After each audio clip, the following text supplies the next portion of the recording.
তোমায় সালাম জানাই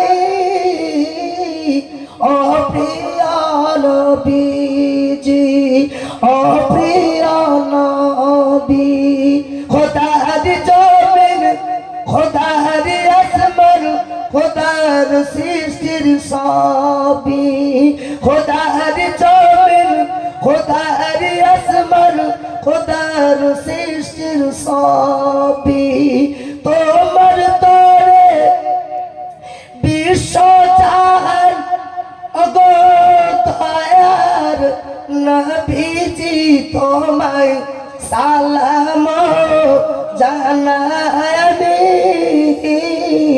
ও প্রিয় নবীজি। সুবহানাল্লাহ।